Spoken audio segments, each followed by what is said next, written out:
everyone, welcome to Locked On Lakers for Thursday. Brian Kamenetsky, Andy Kamenetsky. The Lakers get absolutely annihilated by the Thunder.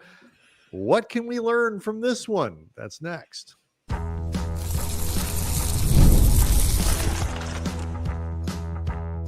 You are Locked On Lakers, your daily Los Angeles Lakers podcast, part of the Locked On Podcast Network, your team every day. Thanks to everybody for joining in the fun here at Locked On Lakers. Brian Kamenetsky, Andy Kamenetsky, part of the Locked On Podcast Network, part of the number one sports podcast network in the universe, as far as I can tell. Not the number one team in the NBA tonight, the Los Angeles Lakers. No, Andy, they are not. We learned the hard way that there is still a gap between the Lakers and the Thunder of Oklahoma City. We will break down what broke down in just a second. There's plenty to choose from. But first, we need to tell people that today's episode is brought to you by FanDuel. Right now, new customers can bet just $5. And if your bet wins, you'll get $300 in bonus bets to use across the app. Head to FanDuel.com to get started. Of course, you could always check out Locked On Lakers on YouTube and join in the chat if you are listening live. And grieve with people, Andy, because man alive, this was a tail whipping today. It started out well for the first 3 minutes of the game. The Lakers were up. Then the Thunder went on an 11-0 run. That wasn't just an 11-0 run, because an 11-0 run is a problem in and of itself in any context. But a lot of the run was fueled by the Lakers' turnovers, which we talked about heading into this game. The Lakers could not afford to turn the ball over against this particular team that is great at turning you over as it is, and they are incredible at capitalizing on those turnovers. And then we'll talk about this during the show. This was a game where everything fell apart in a bunch of different facets for the Lakers, and I thought they looked really tight for this was not a game like, say, Atlanta, where they lost because they clearly did not give a bleep from the moment they showed up. They may have actually cared too much heading into this game. They looked tight as hell to me, and they looked really, really bad. 121-92 was the final score. At one point, the Lakers were down, I believe, 40 in this game. They needed a 36-0 fourth quarter to push the game into overtime. Just to give you, this was not one that Oklahoma City ran away with at the end or anything like that. Nope, they had a 36-point lead going into the fourth quarter. I just, I agree with you. I'm not sure if tight is the right word. The Lakers did not play well. I think Oklahoma City did play well. So you think you got, a very kind of polished version of the Thunder and kind of a raggedy version of the Lakers. The Thunder did the same thing to Golden State on Tuesday night. They dismantled them in basically the same way. And Golden State, granted with a slightly healthier Steph, came back and beat San Antonio on Wednesday. So, I mean, I think you can credit this a little bit to the Thunder. Well, I'm not taking anything away from the Thunder. I've said many times, I think they're an incredible team.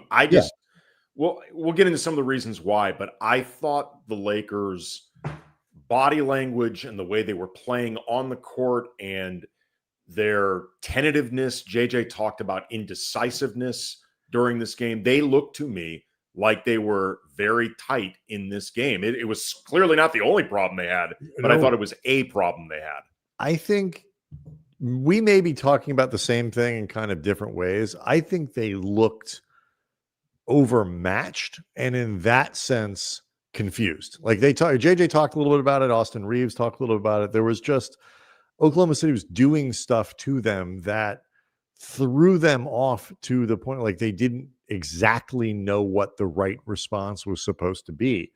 I just think ultimately, and this really is sort of the measuring stick kind of thing, I just feel like the Lakers were very quickly in this game kind of overwhelmed by the intensity of the pressure that Oklahoma City could put on in every spot on the floor.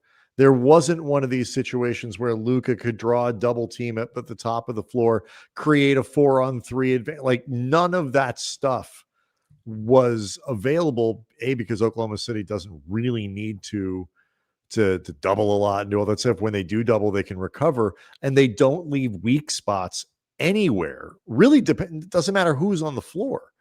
You and I were texting during the game, and we both arrived at the same independent thought that, like, the fourth or fifth best perimeter defender for the Thunder would be the Lakers' designated stopper. Yeah. Like, the amount of defense that they could put out there, by the way, without Jalen Williams, who was all defense, without Lou Dort, who I believe was first team all defense, without Aaron Wiggins, who is a solid defender in his own right. It was quite good. It's just amazing what they are able to do, like, in terms of just being able to send these waves of different guys who know exactly what they're supposed to be doing on both sides of the ball. They know how to be disruptive. I think their disruptiveness, and this is part of what I'm talking about with the playing tight, led to a lot of bad decisions by the Lakers with the ball. I also thought that a very bad omen for the Lakers early on.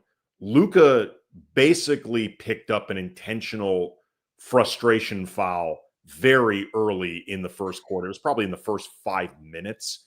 And he ended up picking up a second foul on an illegal screen. It was an illegal pick he set up for Jake LaRavia. It was clearly a correct call, but he was upset about, I believe, a non-call earlier. And I get it, and I'm not looking to debate Luka's frustration, but he's had early foul trouble lately, and he's far too important a player for the Lakers to give away cheap fouls. And to be clear, that was not the reason the Lakers lost. No, but it set a bad tone, though. It set a tone again of tightness and indecisiveness and frustration and a feeling of being overwhelmed that was palpable throughout the entire team. I mean, this was a game where nobody who mattered played well at all. No, it was a bad night for Luka. It was a bad night for Austin Reaves. Generally speaking, certainly without LeBron, when those two struggle, the team is going to struggle. Well, I don't mean this in a,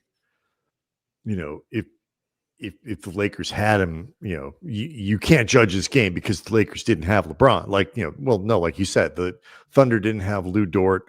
They didn't have Jalen Williams, and they won by 40.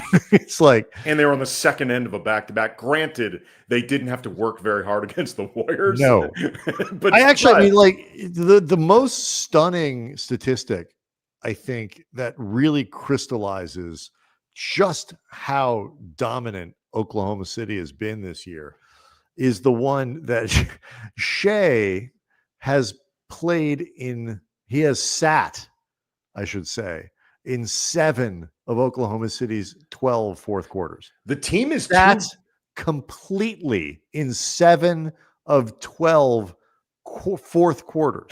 The Thunder may actually be too good for SGA's quest to repeat as MVP. Like, it may lower his stats. It's possible. The fact that he doesn't have to play enough might actually hurt him. I guess it might help him out, though, that Denver's doing some of the same stuff with Jokic. So maybe the two of them just sort of simultaneously go down a rung statistically because they're not needed as much. But yeah, Jokic, by the way, is hanging 55 with 4 minutes left in the fourth quarter, is hanging 55 on the Clippers. There goes my theory. he's having a decent game. I just, and so the reason I bring these things up is just, the gap here. Like, this is just not a game and a roster the Lakers can really compete with short LeBron. I will say this as well. It is currently not a team that they could compete with, I think, with LeBron. But the the thing that jumped off the screen to me was just the difference in the speed at which these two teams were playing. And I don't mean it's because the Lakers weren't trying or they weren't playing hard, but Oklahoma City made them look like they had 5 Kyle Andersons on the floor. Like it was a bunch of slow-mos. Kyle Anderson is much too effective a defender to slander him. But you understand what I just do. But I'm just saying, the slow-mo part. You got to pick a slower, worse defender because frankly, that just he's done too much in the league defensively over the years, despite the fact that he runs a 9.2 40 to slander him like that. I just don't think that's fair. I just don't know if you play 5 of them. That's fair. It's true. I don't want the Kyle Anderson stands coming after me. The Kyle Hive. After Kyle Hive. After the break, let's dig a little bit more into this because I gotta be honest with you. I'm not angry. Like, they lost by like 100 points, but I'm not angry about this, and I'll explain why next. Locked On Lakers is brought to you by Wayfair. The holiday season, it is just around the corner, and that means it's time to get your home ready. Whether you need more seating for guests, cozy new linens, or fun serveware for holiday hosting, Wayfair's Black Friday sale is here to help you make your space shine. And here's the best part. You don't even have to wait. Wayfair's Black Friday deals are happening all month long with up to 70% off everything from sofas to spatulas. That is a really wide range of stuff you can buy. Browsing through their site, it's easy to find pieces that fit your style. There's nothing generic. It's just quality designs that feel personal. And if you've ever hosted family for holidays, we're hosting Thanksgiving over at Shai AK, you know how much difference a few nice touches can make. And Wayfair makes it all easy. Don't miss out on the early Black Friday deals. Head to wayfair.com now to shop Wayfair's Black Friday sale for up to 70% off. That's WAYFAIR.com. The sale ends December 7th. So we do want to thank people for making us your first listen of every day, Monday through Friday. Sometimes on weekends, we did reinforced, Andy, once again, that one of our first listens of every day is not Mom. She called me about halfway through the first half, and she said, are you watching the Lakers? I said, because the game was on ESPN. So our parents who were in St. Louis could watch. I said, yes. And she said, they suck. She's always had a way with words. No, and she's not wrong.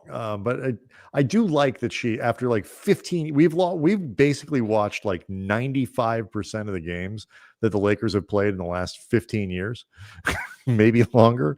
And she still asks when she calls, are you watching the game?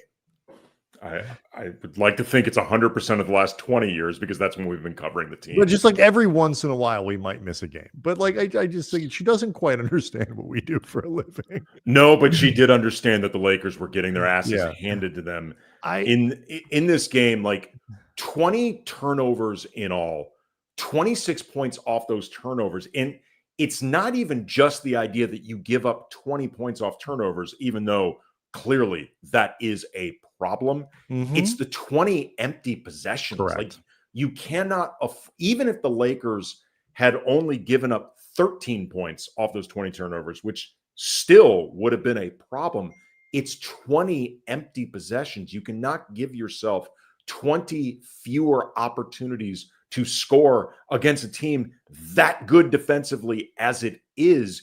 You are just shooting yourself in the foot, and everybody on this team, again, who matters, was guilty of egregious turnovers, whether you're talking about bad passes, Austin Reaves attempting to go behind his back against one of the Thunder's great perimeter defenders, DeAndre Ayton bobbling passes, Rui Hachimura having the ball poked away from him on a weak attempt to get a pass when he was at a deep seat. It was a weak attempt by Rui to get the pass. That's what I'm saying. Yeah. Okay. Rui. Yeah. It was stuff like that. Like, I just don't, the Lakers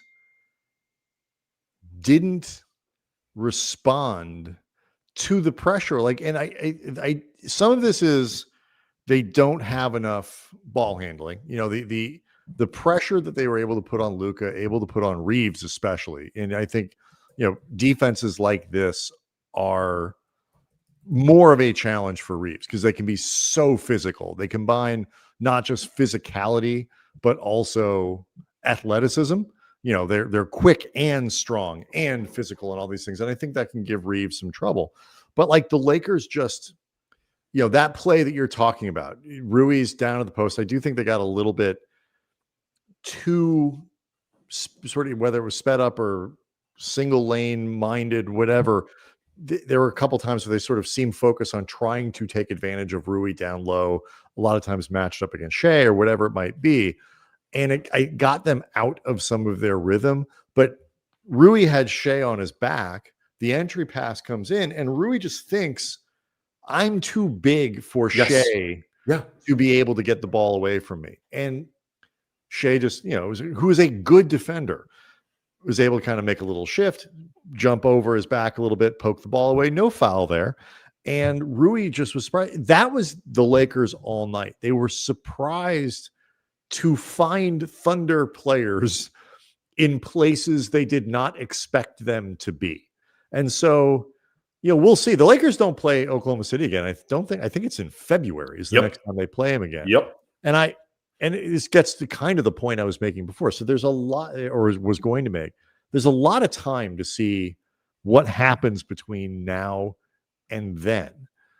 But like they seemed shocked at just how suffocating Oklahoma City was. Maybe it just didn't look the same way on film, because I'm sure they've watched Oklahoma City play, the game film of them. I think when it got out on the floor, it just was more than they expected. Yeah, they just every time it felt like the Lakers did something that maybe would spark a bit of momentum. OKC always had an answer. Like there was a sequence where Marcus Smart ended up putting in a desperation basket. It was actually in the second, I believe this was in the second quarter. Yeah. And this was the first, by the way, it was like 4 minutes left in the second quarter. And that was the first basket that the Lakers had scored in the second quarter. And, it's finally like, okay, like maybe we're getting something going. OKC immediately scores. DeAndre Ayton clangs a dunk off a lob from Luka. OKC immediately scores. Like every time the Lakers did something good, there was always an answer right away from OKC. Like they could not sustain any momentum. They could not just get themselves in any type of rhythm. And OKC was just there. It's not even a matter of matching punch for punch, because the Lakers didn't land enough punch. It was like matching one shove for every 5 punches from OKC. They were just that outmatched in everything they did. And you could tell too, very early in this game, they recognized we cannot beat these guys tonight at the very least. Maybe not. Absolutely. Maybe down the road forever, but that's sort of what I mean when I was saying in the first segment that I just felt like they looked overmatched, and they knew they were overmatched, and there was just nothing that they were going to be able to do tonight. I think that's a good way of putting it, because I don't think they've lost. It's like 12th game of the season. They have, or 13th game. They have not decided to just go ahead and pack it in. But I do think they looked at it and said, we are not going to win tonight. And I just, it's funny to think, like you said in the first segment, and I agree with you, like Marcus Smart, would you agree? That was weird. Would you agree that Marcus Smart's the best defender the Lakers have? Probably people would agree. Him or Vando. Or Vando. I mean, I think Smart's probably a little bit more versatile and that. I think it depends on what you're looking for from, but it's one of the, one or the other. Clearly one or the other. Where would Smart, for the sake of argument, say it's Smart or Vando, pick whichever one you think. Where would he be in the pecking order of best defenders on the Thunder? Off the top of my head, he'd be below Jay Will. He'd be below Lou Dort. He'd be below Alex Caruso. Below Chet. Okay, I was thinking more purely perimeter. I'm just thinking everybody. Like, because if you're the totality of it matters, because when you have the Lakers might be able to take a guy like Marcus Smart and put him on someone or whatever. But if you can scheme around that a little bit, you can find weaker spots on the floor and try to attack those. The Thunder don't have that. And so, when the Lakers even when they managed to make that next pass, there was no space there. The space that had been, the Lakers are a good offensive team. The space that they had expected to be there and was there in previous games just wasn't in this. But you know what, though? It's interesting. And we can maybe talk about this more. And also, I thought JJ had some very interesting comments about this road trip in general and what lies ahead for the next couple of games. They have a good offense, the Lakers, but there are times when the offense can revolve too much around what Luka generates either for himself or others, or what Austin generates for himself or others as singular forces, as opposed to kind of in concert with everybody else and sort of like a group working together, even if it's led or orchestrated, primarily in one set by one guy. And we saw tonight what can happen when you have so many defenders who can account for even upper end individual offensive generators like Luka and Austin. Like, this team in particular is built to face teams that are built like the Lakers. Yep. Right now, at least. I mean, LeBron being back will help along. It'll help. Lines. They needed LeBron in this game. But they are so well equipped to specifically muck up the way the Lakers look to create their offense. So yeah, let's get into that, and then I will tell you why I'm not super upset by what I saw on Wednesday. We'll do all that next. Locked on Lakers is brought to you by Built. Nobody likes paying rent, but if you got to do it, you might as well get something for your trouble, and that's where Built comes in. Built is changing the game by turning your rent payment into real rewards that you can actually use. When you pay rent through Built, you can earn flexible points that can be redeemed towards hundreds of hotels and airlines, a future rent payment, your next Lyft ride, and more. But Built, it's not just about rent. It's rewarding you for all of your purchases around your entire neighborhood. You're earning points every month on something you already have to pay. So, like, whether you're grabbing food at a local restaurant or heading to the local gym, you're helping your community, the businesses, and earning rewards in the process. So turn your rent into rewards. Start earning points around your neighborhood by going to joinbuilt.com/lockedonnba. That's joinbilt.com/lockedonnba. Make sure to use that link so they know we sent you. Locked on Lakers is also brought to you by FanDuel. NBA, it's back, and there's no better place to get in on the action than FanDuel, the official sports betting partner of the NBA. And even if you miss the start of a game, Andy, or want to ride the hot hand like everyone on the Oklahoma City Thunder, FanDuel has live bets on everything from who will score next to fourth quarter comebacks. Not something anybody was betting on with the Lakers on Wednesday. Certainly hope not.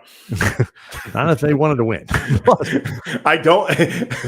Pro tip: this was not the time to ride the hot hand.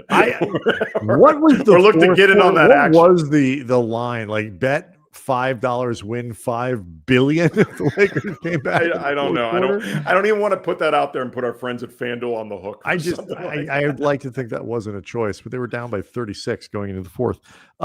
Plus, you can even combine your live bets into same game parlay for a shot at bigger payout. It keeps every game exciting, especially when your team's making that late push. Right now, FanDuel is giving new customers $300 in bonus bets when your first $5 bet wins. So head to FanDuel.com to sign up and play your game with FanDuel, the official sports betting partner of the NBA. So here's why I'm not like mad. For starters, it was the game was so overwhelming. It was just like almost was like, well, this is what it is. Like there wasn't even like an opportunity to get mad about stuff. It was sort of was over so fast. But here, the biggest thing is, I do think the Lakers came to play. I do think they took the game seriously. This was not the Atlanta game. We talked on for Wednesday's show going into the game about how like this is a measuring game. It's like this is a chance to see. I agree. This is a chance to see Big old there, baby, where you are compared to the best team in the NBA. And the answer that we got in this ass kicking was far away. This is the gap.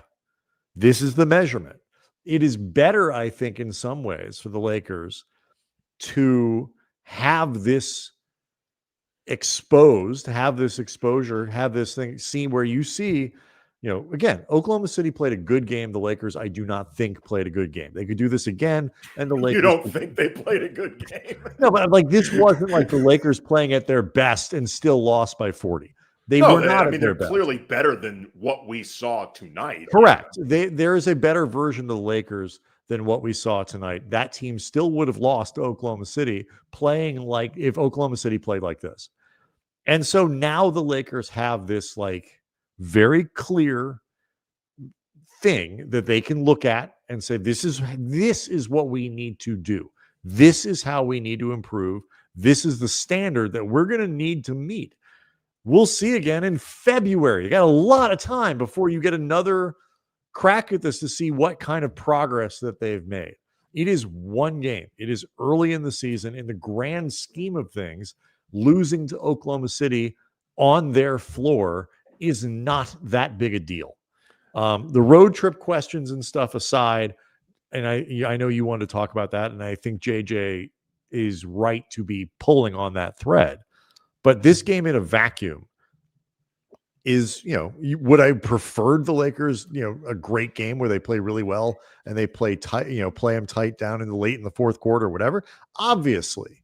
But I think there's a lot that can come from this in terms of clarity of purpose and where they need to go.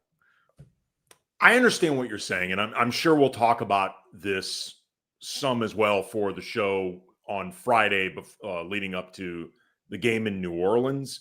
I understand what you're saying about it not being a catastrophe to lose to the Thunder on their floor, and I agree with you. And even tonight, I'm not going to say as a season-defining catastrophe because we're in Game 12. That being said, all losses, even to very good teams on the road, are not created equally. They lost by damn near 30 points. Like, that is pretty bad. Because they mounted a fourth quarter comeback. But you know what I'm saying? But they were down by more than that is what I'm getting at. I mean, great. They won the garbage time minutes. Who cares? I mean, seriously, who gives an F? That's irrelevant. Right. My point is they got beat by more than the final score would indicate. Yes, which makes my point even more. Like, this is not a loss that I would take.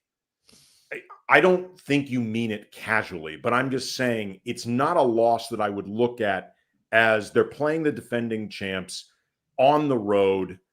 It's been a long road trip. Like, these things can happen. Mm-hmm. Like, they were very bad in this game. It exposed a lot of issues that have recurred at times. Like, for example, Austin, as great as Austin has played to open this season, what can happen for him with his style of play when he is up against really good defenders who are who are not just there to, defend a guy like Austin, but they are often stronger than him. They are more physical than him. Some of them are bigger than him. Like, these sorts of things, even again, acknowledging Austin's been off to a great start and he is a really good player, but these are the moments that are going to make Laker fans question whether or not he can be at the station that it seems like the Lakers are planning for him to be at.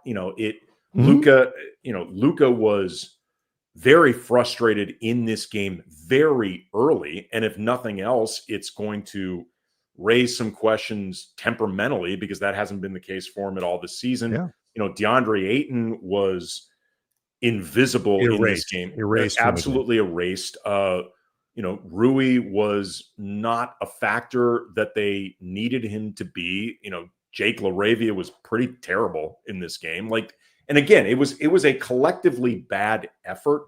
I agree with you that there are things that they can keep working on moving forward. There's a lot of time. It's good to learn some of this stuff early. I guess my concern is, for me, it didn't feel like so much things that were learned as things that were accentuated that we already had signs about. Sure. And I'm not like the Atlanta game. I think you can look at it and be like, whatever, flush it. Like the explanation is simple. They didn't play hard. Go play hard, and a lot of that gets fixed. I'm not at all implying that they should look at the results of this game and take it casually. I actually think they should be quite serious about what happened on the floor, because this is the standard that that was shown to them. And you mentioned Reaves' struggles. Luka essentially struggled for a lot of the same reasons. Yes, Luka's just better. Luka's is bigger and better than Reaves is, but they both struggled for essentially the same reasons, and Oklahoma City defended them essentially the same way. Nothing about, I think, how they should react to this should be casual. And I think Laker fans should absolutely, I get all the angst and the disappointment. I'm just saying it is the clarity that comes from this game, assuming that they take it seriously. They now have a measurement that is abundantly clear of where and how they need to improve, the things that they have to get better at. Quite frankly, I think they risk seeing a version of this against a Denver team that doesn't have quite as many defenders as Oklahoma City does, but has a lot of athleticism and a lot of guys who can be disruptive like this. Like, this is what the Lakers are going to have to fix over the course of the season if they're going to be a contending team in the West. And I just assume them get that kind of pummeled into them early, then have it not be there. Yeah, I want to table a little bit of what JJ said as far as the road trip and his assessment. Introduce it a little bit just so people are aware of it, because we can get into it a lot for tomorrow. He said that he has not liked what he has seen from this team for the most part in this road trip. He said, other than basically the second half against Charlotte, and if your high point is half a game against the Charlotte Hornets, that's not a strong road trip. I wanted to also point out two things, because we didn't talk about it in great detail, but I think people can probably pick up on it. But either way, the defense was not just bad in this game by the Lakers.